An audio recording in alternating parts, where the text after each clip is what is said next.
Graça e paz, irmãos, a cada um. Que o Senhor te abençoe, te guarde. Se você puder abrir a sua Bíblia na carta de Paulo aos Filipenses.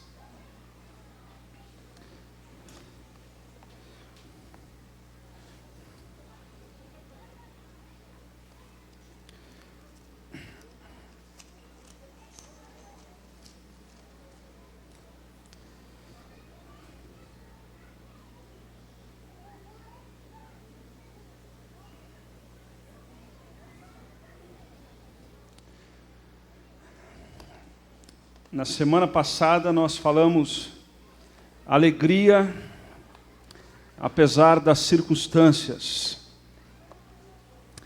O apóstolo Paulo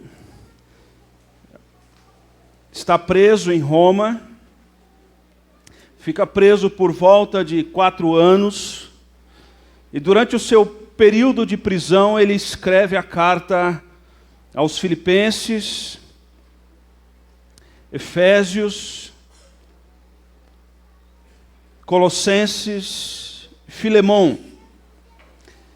E o apóstolo Paulo, durante essa época onde ele está preso, está seguindo por um martírio, ele preso, sabendo que a sua morte está próxima, está debaixo da opressão de Nero.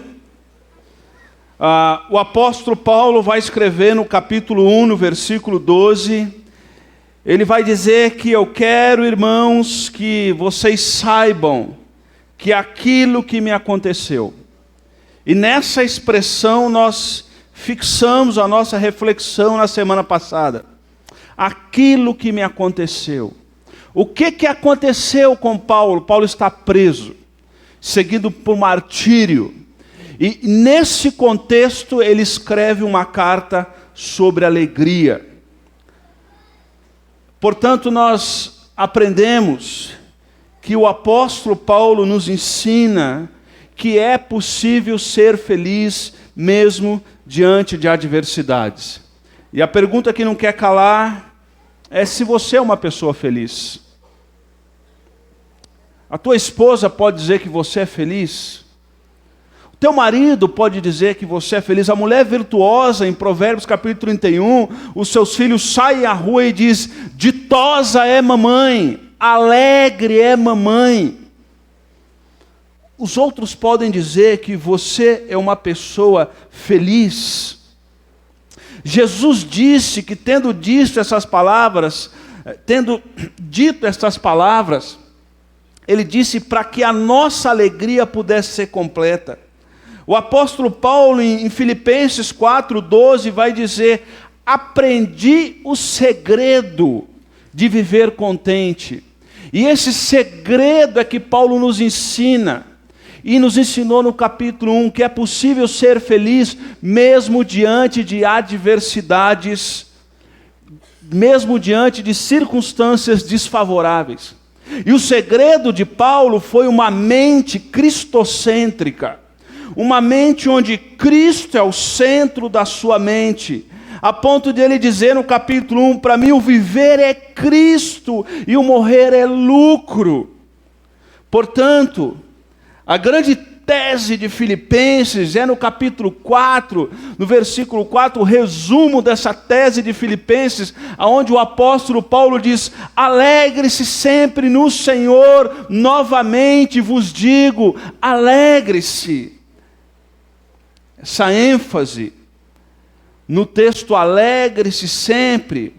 De cara, o apóstolo Paulo nos ensina nesse texto que o crente não tem o direito de ser infeliz. Preste atenção, porque a expressão alegre-se é imperativo, é uma ordem do Senhor. A vida do cristão, independente de circunstância, deve ser marcada pela alegria no Senhor, quando temos uma mente cristocêntrica. Paulo nos ensina, e aqui eu quero fazer uma correção. Domingo passado eu cometi um erro de definição de termo. Eu falei que a alegria é ultra circunstancial, e o ultra é algo acima, algo grande. Então eu me expressei errado. A expressão melhor é que a alegria é transcircunstancial, ela transcende a circunstância. Ela vai além da circunstância, ela não está presa à circunstância. Por isso o apóstolo diz, alegre-se imperativo, e ele diz sempre, não é de vez em quando. Não é quando a saúde está boa, não é quando tem dinheiro no banco, não é quando tudo vai bem. O apóstolo Paulo diz, alegre-se sempre, sempre. Quando a gente tem uma mente cristocêntrica e as circunstâncias são adversas, mas a nossa mente é circunstância, mesmo em meio à adversidade, o texto sagrado nos ensina que é possível alegrar-se sempre. O apóstolo nos ensina que a alegria não é um lugar, a alegria não são coisas. O apóstolo nos ensina que a alegria é uma pessoa. Portanto, ele diz, alegre-se sempre no Senhor. No Senhor. No Senhor. A vida do discípulo de Cristo Jesus deve ser marcada por uma alegria que é imperativa, por uma alegria que é transcircunstancial, mas também por uma alegria que é cristocêntrica. Por isso Paulo diz que as coisas que me aconteceram não me abateram, e eu descrevi a lista de coisas que aconteceram com Paulo. E se a gente pudesse dizer que azar existe, a gente dizia, Paulo, tu é um camarada azarado.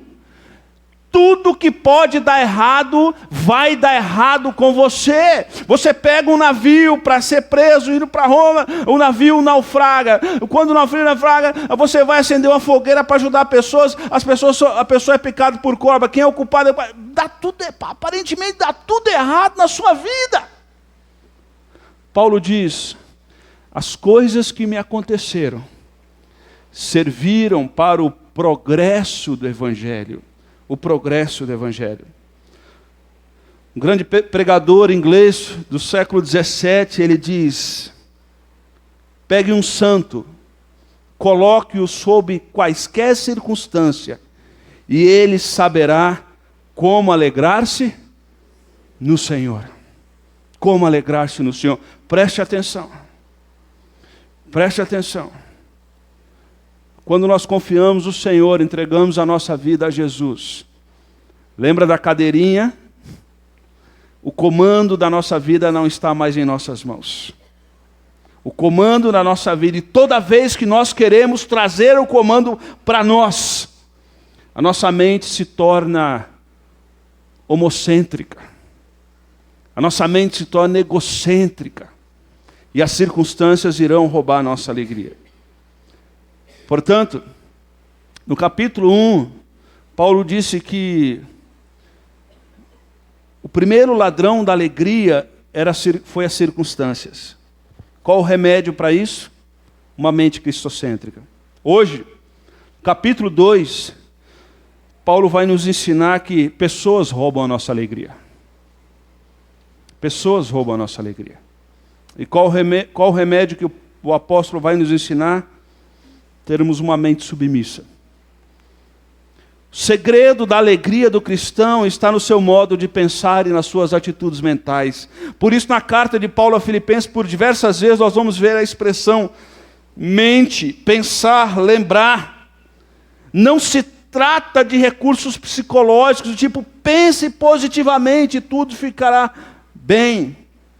Paulo nos ensina que podemos ter alegria apesar de tudo. Então ele vai nos ensinar que as coisas, que aquilo que me aconteceu, cadeias, sofrimento, privação, limitação de saúde, Paulo diz, Deus transformou isso e isso se tornou, redundou em progresso do Evangelho.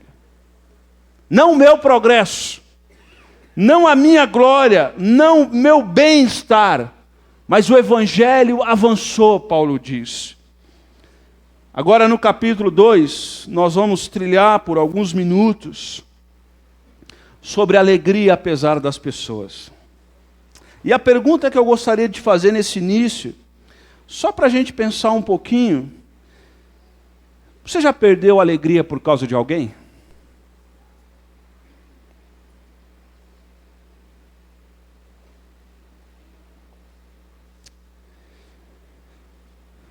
Ou talvez uma pergunta um pouco mais incômoda: você já foi a razão de tristeza de alguém?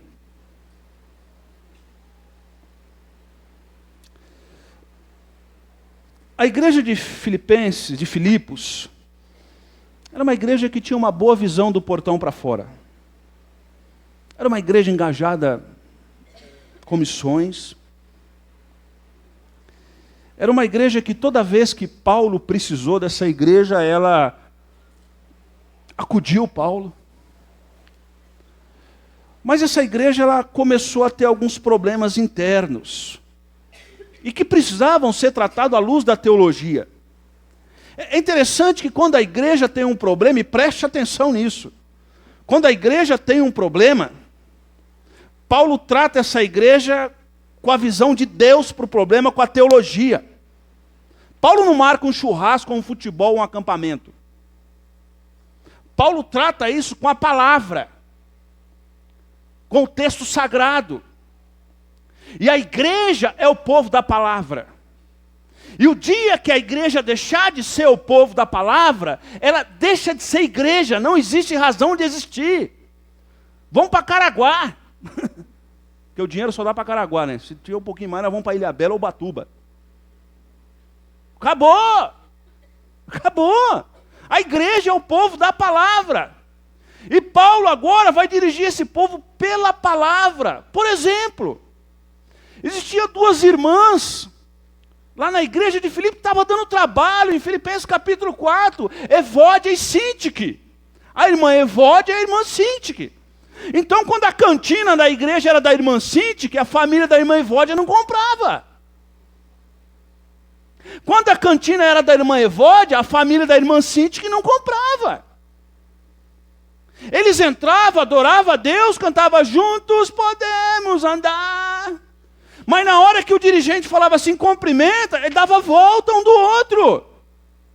Diziam que adorava a Deus, levantava a mão, se emocionava, chorava, dizimava, participava de uma coinonia, chegava para o pastor Sandro, pegava o estudo da coinonia, abria a sua casa, mas na igreja não se falava. Alguns, Paulo vai dizer, que estavam pregando o evangelho com raiva. Já pensou um negócio desse? O cara prega o evangelho teologicamente puro, mas com raiva. E Paulo chega ao ponto de falar, irmãos, se pregam por má motivação ou não, não vou me meter nisso. O que importa é que a palavra está sendo pregada. Mas tinha essas questões internas. Era uma igreja que do portão para fora era uma bênção, mas do portão para dentro tinha problemas. E isso precisava ser respondido com a palavra de Deus. E aquelas pessoas que estavam erradas precisavam se submeter à palavra de Deus. Não era a vontade dela que estava acima da palavra de Deus. A palavra de Deus tinha que estar acima dela. Por isso tinha que ter uma mente submissa a Cristo. E é isso que o capítulo 2 vai nos ensinar. A ponto de Paulo dizer o seguinte, e eu peço para os irmãos, aqueles que puderem, leem comigo, Filipenses 2, 3, está projetado aqui, a gente pode fazer um coral e ler juntos, vamos lá?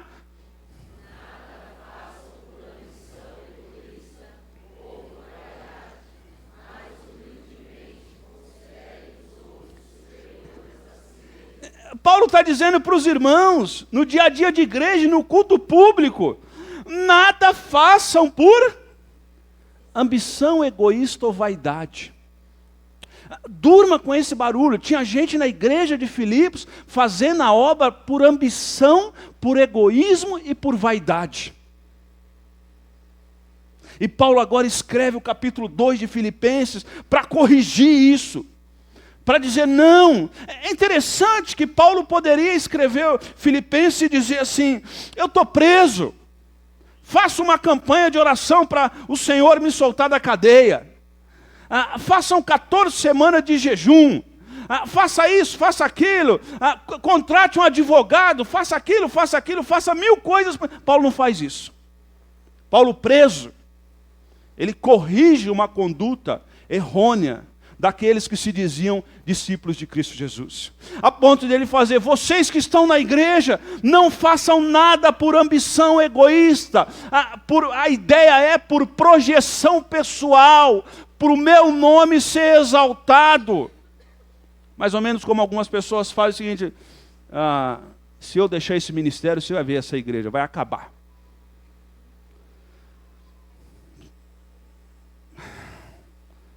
Paulo está dizendo, não é por aí. E Paulo dá o segredo da felicidade. E o segredo da felicidade, aqui há uma pirâmide aqui, né? Pode ficar tranquilo que é só um exemplo, né? Paulo vai dizer aqui: Cristo lá no topo, Cristo em primeiro lugar, depois os outros, depois eu estou em último. O segredo da felicidade, Paulo está dizendo, é eu ser o último. A palavra vai contrária àquilo que é ensinado por aí. E no capítulo 2, isso não está projetado, no versículo 1, se você puder abrir a palavra, abrir o seu smartphone, o seu celular na palavra, Filipenses capítulo 2 diz: se por estarmos em Cristo, ele diz, se por estarmos em Cristo, capítulo 1, estão comigo? Capítulo 2, desculpa, capítulo 2, versículo 1, capítulo 2, versículo 1, 2:1. Isso eu não tenho projetado, acompanhe na palavra aí, na sua mão. Se não tem, quem está do seu lado, possivelmente tem. Se por estarmos em Cristo, nós temos alguma motivação, alguma exortação de amor, alguma comunhão no Espírito, alguma profunda afeição e compaixão. Paulo diz, preso, olha o que ele diz, versículo 2, completem a minha alegria. Como que ele quer que os irmãos, ele está preso, sofrendo. Naquela época não tinha direitos humanos. Não tinha ninguém para... As condições de prisão de Roma eram um desastre. Era um negócio absurdo. Absurdo. E ele preso, ele diz o seguinte, preso, o que ele diz? Completem a minha alegria. Como? Tendo o mesmo modo... Ele usa 3 expressões. Completem a minha alegria, irmãos. Como é que eu quero que vocês dentro da igreja completem a minha alegria? Tendo o mesmo modo? Se estamos em Cristo, é Cristo que dirige os nossos pensamentos. Logo, se estamos submissos a Cristo, teremos o quê? Naquelas coisas que são essenciais à vida, teremos o mesmo modo de pensar.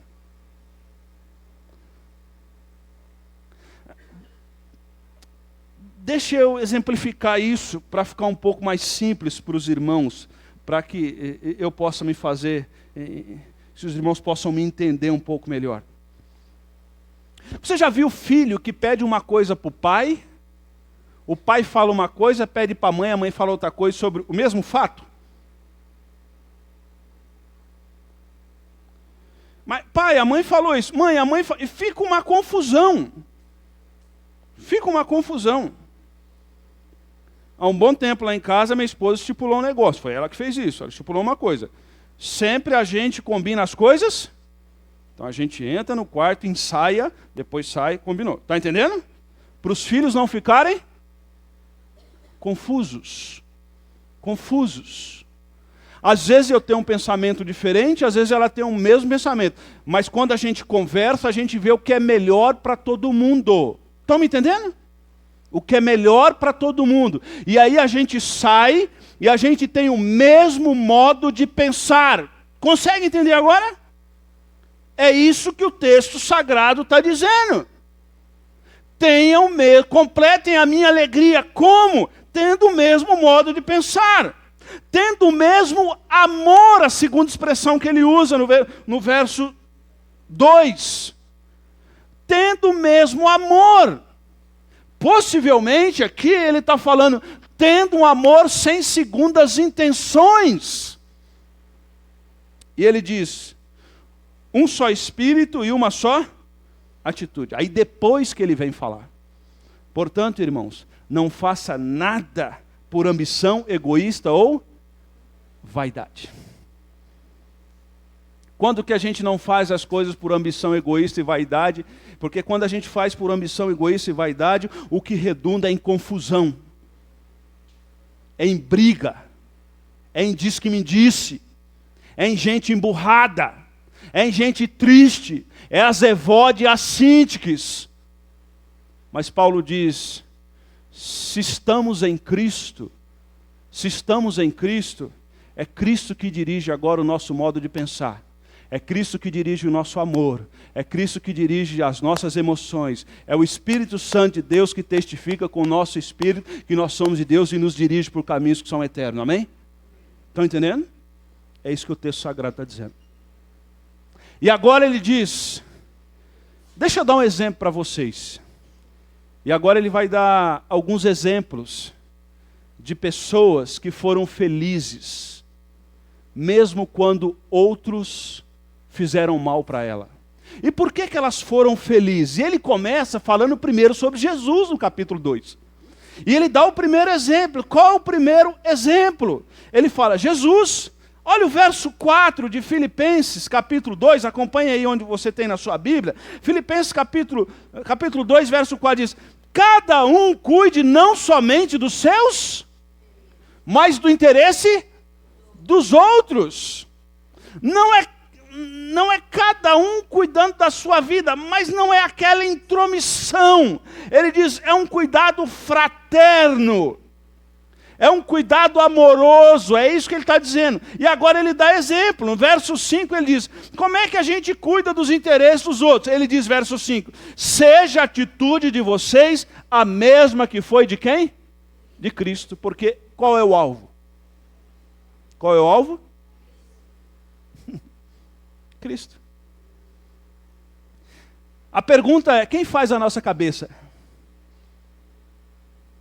Quem que determina o nosso modo de pensar, o nosso modo de agir, o nosso modo de sentir?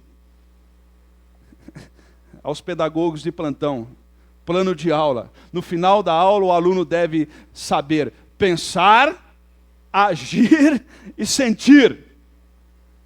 É isso que ele está dizendo. A questão é, quem que está fazendo a nossa cabeça? Quem que determina? Quem é o nosso alvo? Quem que é os ícones que existem por aí? As grandes estrelas que seguem, que nós seguimos o exemplo deles. Quem são os grandes acessados nas redes sociais, que têm o maior número de seguidores da face da terra? Quem que faz a nossa cabeça? Se for a mídia, se for a sabedoria segundo a mídia, possivelmente o irmão que está ao seu lado, com quem você casou, alguns amigos, algumas pessoas em redor, essas pessoas é matéria-prima da sua felicidade. Você quer usar os outros para ser feliz, porque é isso que o mundo ensina. E Jesus está ensinando que os outros a gente não usa, os outros a gente abençoa. Amém? No reino de Deus, a sua esposa, ela é para ser abençoada. O seu marido é para ser abençoado. Os seus filhos é para ser abençoado. Os seus pais é para ser abençoado por você. Pela tua vida, pelo seu falar. Então, seja a nossa atitude a que foi de quem? De Cristo. Cristo. E desculpe a expressão que eu vou usar. Quem fez a cabeça de Cristo? Deus. Deus. Deus. Quem determina a forma como nós pensamos sobre os outros? Deus. Deus. Quem nos alimenta? Deus. Aonde? Qual tipo de tomada? Aonde nós estamos colocando a nossa tomada espiritual para recarregarmos a nossa bateria?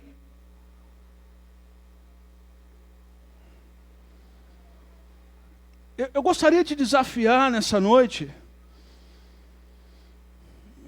a ter uma mente submissa a Cristo Jesus. Porque quando nós temos a mente submissa a Cristo Jesus e temos a mesma atitude que foi de Cristo Jesus, nós não nos decepcionamos com pessoas. Porque nós vamos olhar as pessoas como Cristo as olha. E Cristo nunca, até onde eu sei, e Cristo nunca olhou para baixo e falou assim, não te amo mais. Cristo nunca olhou para a gente e falou assim, só decepção. Cristo nunca olhou para nós e falou assim, vou tirar o meu sacrifício da cruz, porque esse povo só me decepciona. Hoje é dia das mães, vamos puxar a sardinha um pouquinho. Eu nunca vi uma mãe que amamenta no peito, virar para o filho e falar assim, o bebê, hoje você não foi obediente, então não vou dar mamar. Eu já vi mulheres, uma, que ela teve problema no seio para amamentar e rachou. E o bebê mamava e as lágrimas desciam do olho dela. Ela chorava de dor para amamentar uma criança. E sabe uma coisa? E amamentou até o fim. E depois que amamentou, sabe o que a criança fez? Arrotou, não falou nem obrigado. Toda criança depois que mama tem que... A criança não agradeceu. A criança não virou para a mamãe e falou, obrigado mamãe, porque você me amamentou. Ela não falou, ela foi ingrata, ela virou para o lado e dormiu. E o máximo de expressão que ela fez foi um arroto. E durma com esse barulho. A mãe ainda ficou alegre. Alegre. Porque pôde amamentar a criança. Me entende? Seja a atitude de vocês a mesma que foi de Cristo Jesus. Qual foi a atitude de Cristo Jesus? Não dá tempo da gente vasculhar tudo, que o meu tempo já está acabando, mas ele diz que embora sendo a grande kenosis aqui de Cristo, embora sendo Deus, não considerou, ele se esvazia, ele abre mão, ele sofre, ele se faz homem, ele aceita algumas limitações temporárias. Se faz maldição, morre em nosso lugar. Igreja, se quisermos avançar no reino, se quisermos ganhar outras pessoas para Cristo e mantê-las em Cristo Jesus, a igreja, o povo da igreja precisa ter a mesma atitude que teve de Cristo Jesus. Se nós tivermos uma mente altiva, se nós tivermos uma conduta arrogante, como muito crente tem, há muito crente arrogante. Há crente que diz assim, eu vou para o céu, você vai para o inferno, então você que se lasque. Isso é arrogância. Há muito crente arrogante. Uma vez eu estava numa roda de pessoas, numa roda de esclarecedores e escarnecedores. E aí alguém que é crente chegou para mim e falou, a paz do Senhor. Aí chegou para quem não é crente e falou, bom dia. Por que você não dá a paz para o cara também? Isso é arrogância. Cumprimenta todo mundo? Igual. Seja humilde. Isso aí vai para o inferno mesmo. Cuidado, irmãos. Porque mente arrogante afasta as pessoas de Cristo Jesus. Uma mente submissa a Cristo atrai as pessoas a Cristo Jesus. E se você continuar lendo esse texto, você vai dizer o seguinte, você vai ver o seguinte, Jesus nunca reivindicou os seus direitos. E quando nós não reivindicamos os nossos direitos e somos servos dos outros, sabe o que faz? No tempo oportuno, Deus nos exalta. Não são homens que nos exaltam. Não são homens que jogam louro. E sabe qual é a conclusão quando Deus exaltou a Cristo Jesus? Um dia, toda língua confessará que Jesus Cristo é o Senhor para a glória de Deus Pai. Amém? Quando a gente se coloca como Cristo.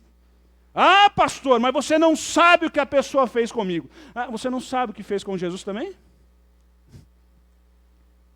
Você não sabe o quanto me pisaram. Você não sabe o quanto eu estou sofrendo, pastor. E eu não vou na igreja. Por quê? O pastor vai ficar falando mal do São Paulino. Sou humilhado. Gente, sou corintiano, eu sei o que é ser humilhado. Eu sei muito bem.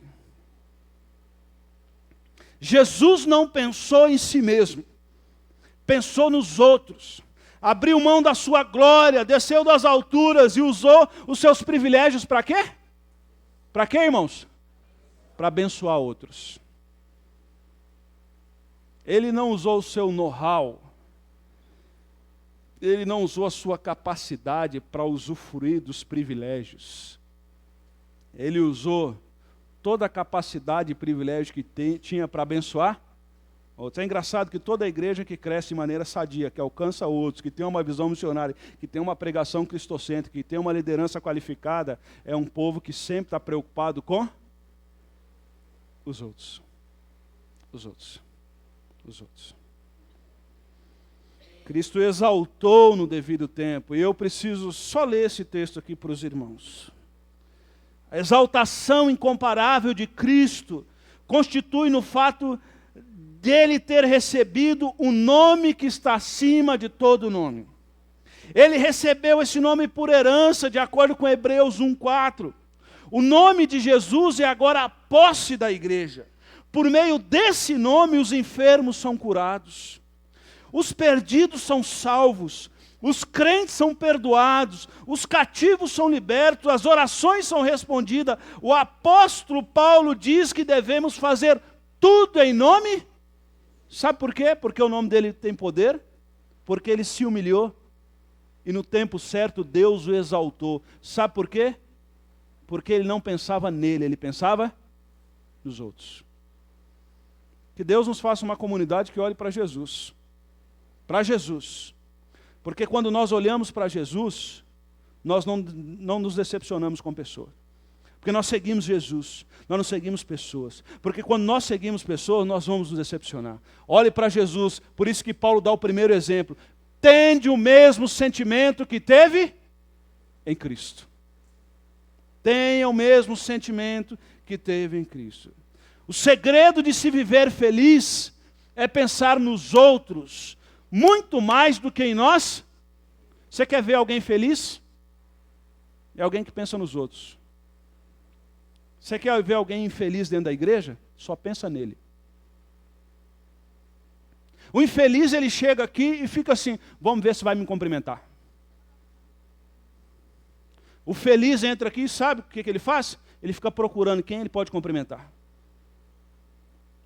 O infeliz, ele entra aqui e fala, quero receber. O feliz entra aqui e fala, quem eu posso abençoar?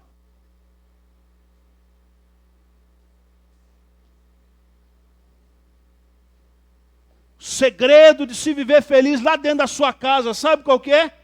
É pensar mais nos outros do que em você. Imagina uma casa, um lar, que funciona onde as pessoas pensam mais nele, mais nos outros do que nele mesmo. E imagine depois do almoço, quando a gente pensa mais nos outros do que em nós mesmos, vai fazer fila para lavar a louça. Quem tem ouvidos para ouvir? Ouça. Imagina uma casa onde eles pensam na felicidade uns dos outros. E o que eu estou falando para você não é para azedar o seu coração, é para dar rumo na sua vida. É para crivar os seus pensamentos com a palavra de Deus. Não é para você sair daqui nessa noite, ai céu, ó céu. Lembra da hiena? Ó vida, ó céu. Não é para você. É para você olhar para a palavra de Deus e dizer, é possível ser feliz, mesmo quando as pessoas nos decepcionam. Porque a minha felicidade não é um lugar, não é coisa. A minha felicidade é Cristo. Portanto, alegrai-vos sempre no Senhor. Tende em vós o mesmo sentimento que teve em Cristo. O que Cristo fez? Não pensou nele. Quer ver um casamento bom? Casamento bom? Quer ver um casamento bom? Quando o marido pensa mais na mulher do que nele. Quando a mulher pensa mais no marido que nela. Quer ver uma igreja boa? Hoje em dia tem uns negócios, né? Essa semana eu fui com a minha esposa para um congresso que eu vou há 15 anos. Voltei muito desanimado. Mas muito desanimado. E até então era o congresso melhor do Brasil para pastor, mas voltei muito desanimado. É um show de egoísmo. Os caras são egoístas até na fila da água, um cortando a fila do outro. Pastor. Aí eu virava, olhava para minha mulher assim, e falava, rapaz, e tinha desculpa para tudo. Ah, não vi, a filha está aqui lá. Ah, não vi. Falei, rapaz, se o líder é assim, imagina o povo desse povo. Quer ver uma igreja feliz? É uma igreja que os seus membros não pensam neles, mas pensam nos outros. Nos outros. Estou aqui para servir, não estou aqui para ser servido. O segredo de se viver feliz é pensar mais nos outros do que em nós mesmos. Sabe por quê? Porque todo egocêntrico é infeliz. Todo egocêntrico é infeliz. Todo egocêntrico é infeliz.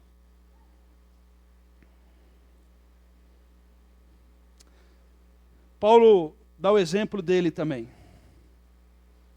E ele diz, contudo, versículo do capítulo 2, versículo 17, 18, depois ele dá o exemplo de Cristo, ele diz, contudo me alegrarei, mesmo se perder a vida, entregando-me a Deus como oferta derramada, da mesma forma que o serviço fiel de vocês é uma oferta a Deus. E quero que todos vocês participem dessa alegria. Sim, alegre-se, eu me alegrarei com vocês. Paulo está dizendo, possivelmente eu vou morrer. Ele usa uma expressão veterotestamentária sobre a oferta no Antigo Testamento. Ele diz, possivelmente eu vou morrer. Mas eu quero dizer que eles não estão me matando. Eles estão entregando a minha vida. O que Paulo está ensinando é, vocês não precisam ficar com raiva de Nero. Sabe por quê? Porque Deus tem um comando sobre todas as coisas. Não é Nero que está tirando a minha vida. É Deus que está me chamando. E lembra que ele disse, porque para mim o viver é Cristo e o morrer é quê? No capítulo 1, lucro. Lucro. Lucro. Lucro. Paulo diz que seu ministério poderia terminar em morte, mas Cristo seria exaltado. Sabe por quê? A vida do apóstolo Paulo foi uma vida de mente submissa e uma mente outrocêntrica e não egocêntrica. Mas mesmo que a morte estava à porta, sabe que o apóstolo Paulo diz que isso não roubou a alegria dele.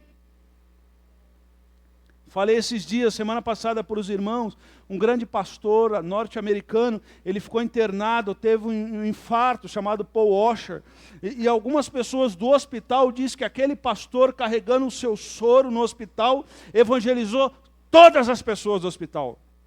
Aproveitou que estava internado e conseguia levantar e usou aquele tempo para evangelizar todas as pessoas. Paulo está dizendo, a minha partida está próxima. Minha partida está próxima. Mas isso não me deixa triste, porque a minha vida está sendo entregue a Cristo como oferta de libação. Não são as pessoas que estão tirando a minha vida, e sim eu estou sendo entregue ao Senhor, porque estar com o Senhor para mim é lucro. Paulo dá exemplo dele. Mas Paulo não só dá o exemplo dele, Paulo dá exemplo na sequência desse texto de Timóteo. Olha o capítulo, mesmo capítulo 2, do verso 19 em diante, acompanhe comigo aí, por favor, na NVI, diz, espero no Senhor Jesus enviar Timóteo brevemente. Na NVT vai dizer o seguinte, se for da vontade de Jesus, olha a submissão de Timóteo aos planos de Deus, a mente submissa, ele diz, se for da vontade, eu vou enviar Timóteo. Se for da vontade, espero enviar Timóteo. Olha o verso 20, na NVI, o que diz? Verso 20 da Bíblia.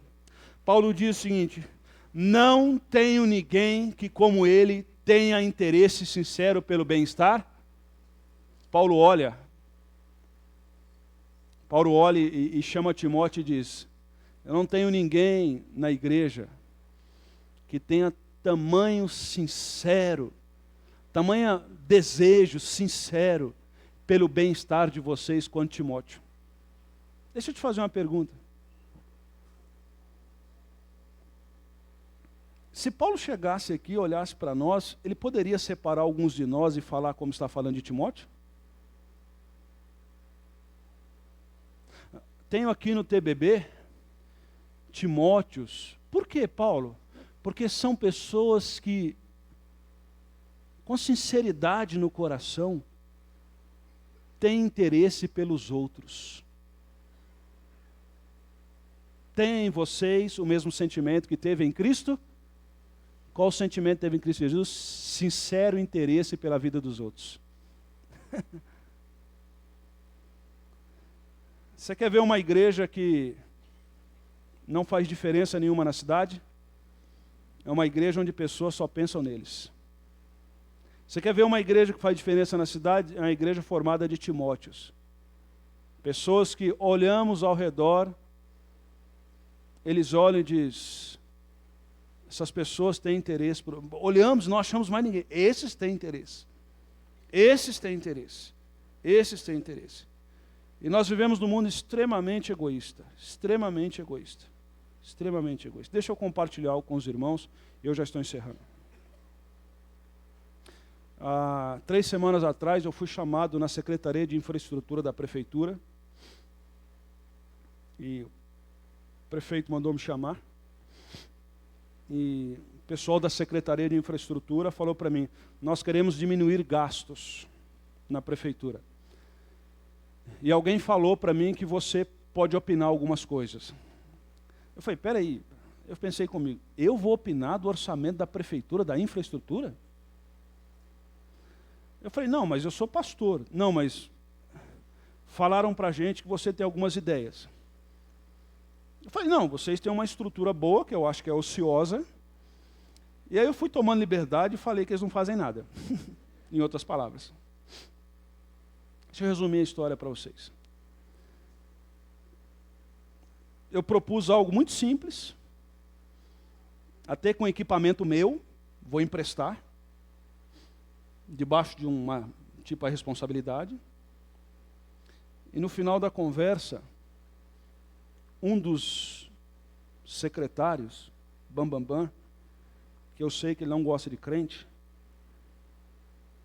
virou para mim e falou assim, bateu no meu ombro e falou para um outro secretário, até que enfim nós estamos arrumando gente que quer o bem da cidade. Até que enfim nós estamos arrumando gente que quer o bem. E eu disse para eles, como porta de entrada para o Evangelho, em troca, eu vou treinar os funcionários de vocês. Mas em troca eu quero todo dia, meia hora para estudar a Bíblia com eles. É isso ou nada? O secretário falou, fechado. Eu falei, eu quero fazer um outro pedido também. Eu tenho um curso na manga de educação financeira. E aí eu joguei o João lá em cima. Lá em cima. Ele não paga um café para mim, mas eu só falo bem dele. Eu falei, eu tenho um coach. Coach. O que um coach faz? Eu tenho um coach da área financeira. O cara é um gênio.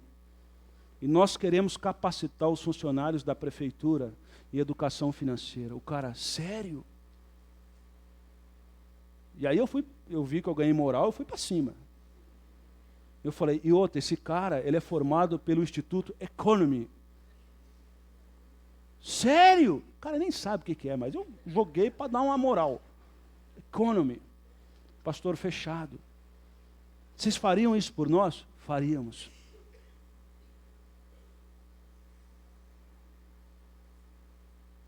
Toda a glória a Deus. Deus sabe o que está dentro do meu coração nesse momento. Deus sabe o que eu fiz. O Senhor sonda o meu coração. Tende em vós o mesmo sentimento que teve? Se eles vão fazer o que eu estou falando, eu não sei, e não me importa. E não me importa. Mas eu quero que eles saibam, que tem pessoas aqui que querem o bem da cidade.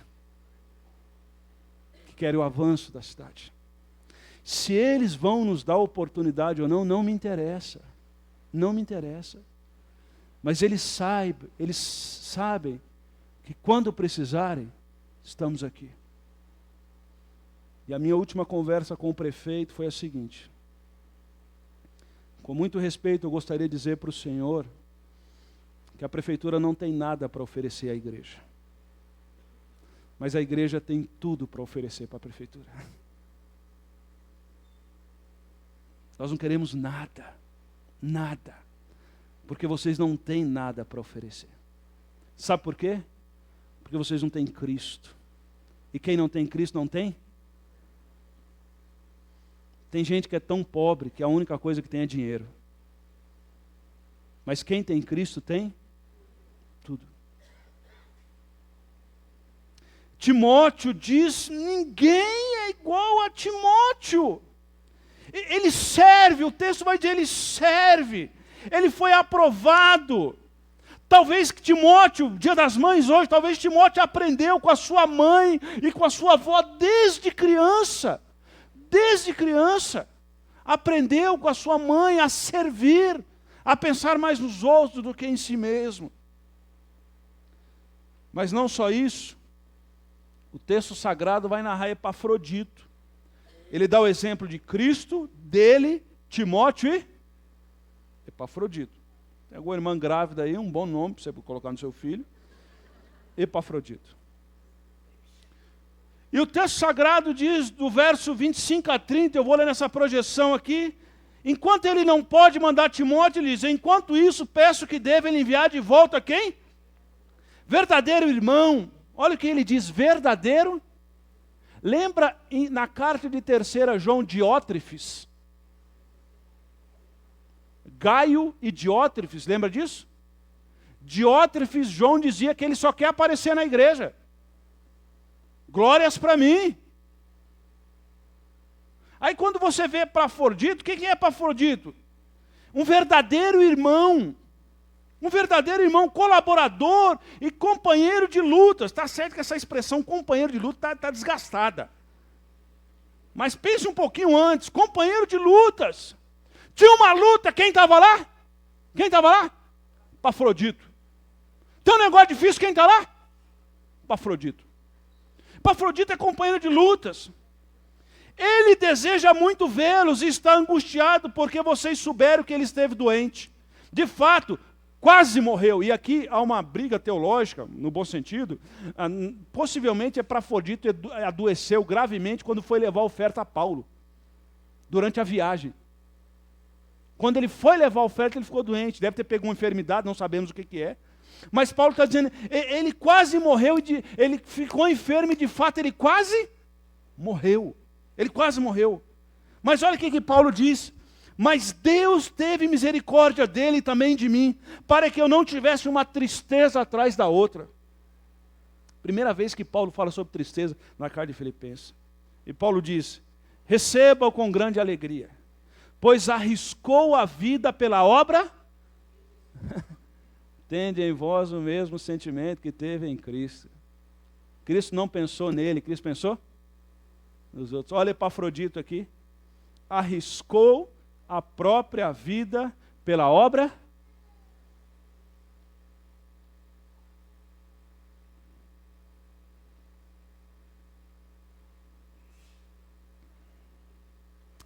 Arriscou a própria vida pela obra de Cristo.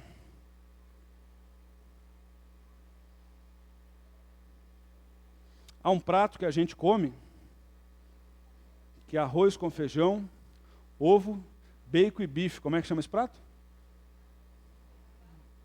Bife a cavalo. Bife a cavalo. O bife a cavalo tem um ovo, o bacon e o bife. O ovo, a galinha fez uma força para botar. O bacon, tirou uma fatia do porco.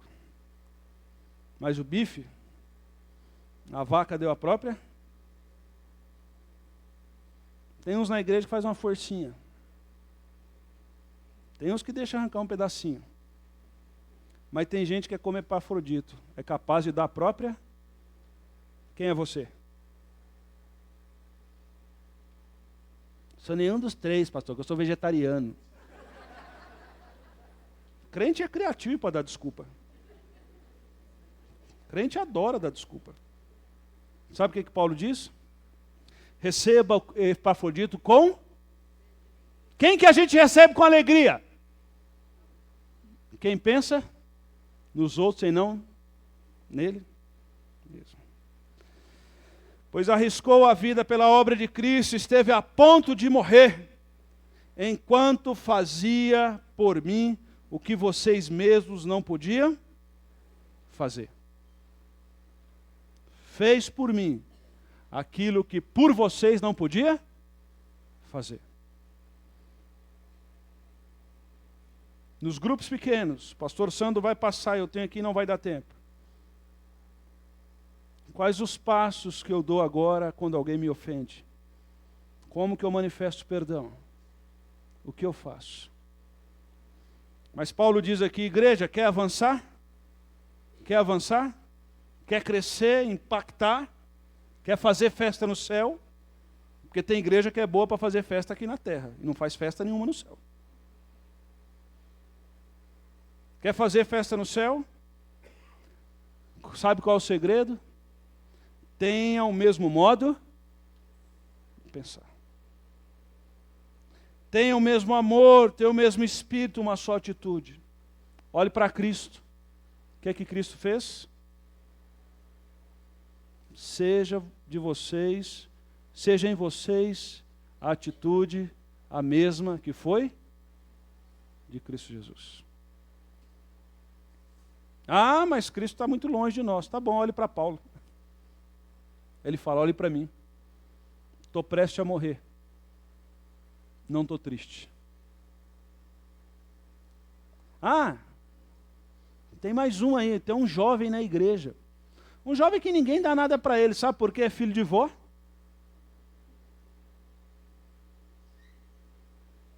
É meio gago e vive doente. Mas eu não tenho ninguém mais interessante do que ele para mandar para vocês. Porque ele não pensa nele mesmo, ele pensa nos outros.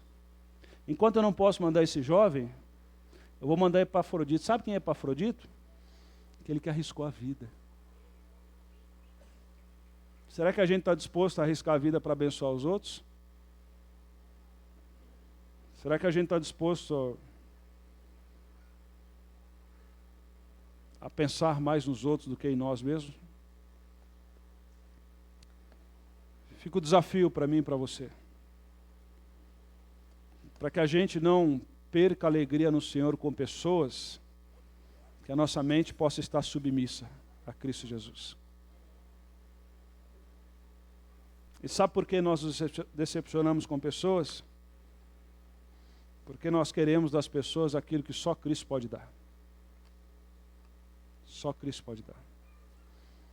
Gostaria de orar com os irmãos. Gostaria que você baixasse sua cabeça, fechasse o seu olho.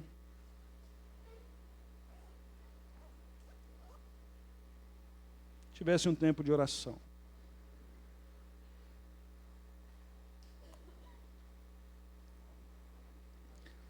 E talvez você carrega no seu coração nessa noite peso, tristeza, rancor, raiva de pessoas. Talvez pessoas te ofenderam. Mas nessa noite, em nome de Jesus, você pode, mesmo sem te procurar, você pode libertar essas pessoas do seu pensamento. Porque quem guarda rancor é como aquele que toma um copo de veneno e quer que o outro morra.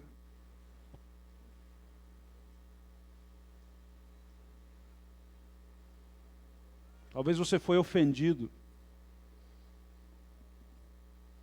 E muitas vezes quem nos ofende, nós não perdoamos, nós vamos dormir, a pessoa vai com a gente, está no nosso pensamento. Nós vamos para as férias, nós vamos descansar e a pessoa vai com a gente. A gente vai almoçar, a pessoa está com a gente. A gente está no carro, a pessoa está com a gente. Não sai do nosso pensamento.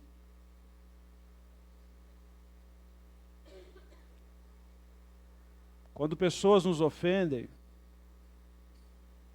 Quanto mais rápido perdoarmos, melhor será para nós.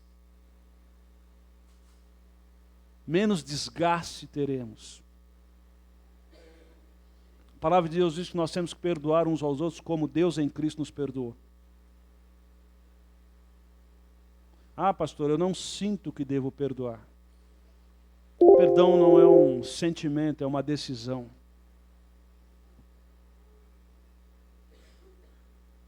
Eu tenho andado por aí, irmãos. E eu tenho andado por aqui. E como tem gente triste, amargurada, decepcionada, porque carrega rancor dentro do coração. A decisão é sua. Você vai continuar tomando esse copo de veneno, querendo que os outros morram?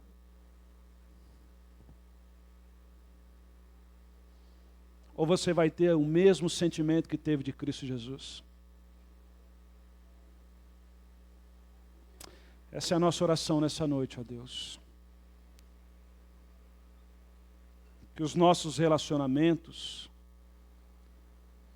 eles possam promover glória ao Senhor.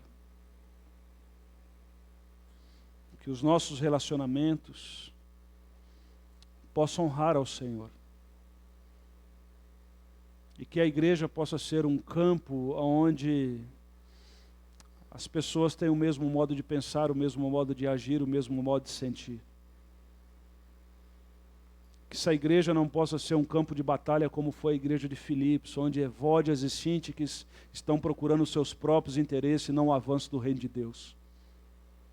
Quebrante, exorte, console aqueles que porventura nessa noite ainda resistem em continuar tomando esse copo de veneno e querendo que o outro morra. Que o Teu Espírito Santo comunique ao nosso espírito aquilo que é necessário. E eu peço mais uma vez, como pastor desse rebanho, que os nossos relacionamentos promovam a glória do Senhor e não a nossa glória própria. Porque quando nós nos submetemos ao Senhor, no tempo certo, assim como foi com Cristo, o Senhor nos exalta.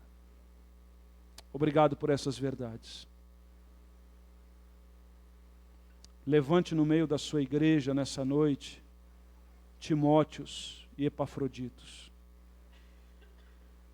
Porque são essas pessoas que vão nos ajudar no avanço do reino. São essas pessoas sobre as quais o Senhor derramará a sua bênção. São essas pessoas que multiplicarão os discípulos de Cristo Jesus. Repreenda nessa noite, ó Deus, Evódias e Síntiques. É no nome do Senhor que nós oramos e nós agradecemos. E nós declaramos nessa noite. Continue nos ensinando a pensar muito mais nos outros do que em nós mesmos. Em nome de Jesus. Amém e amém. Amém, queridos? Amém? Que Deus o abençoe. Que Deus o guarde. E que o Senhor resplandeça a luz dele sobre os irmãos.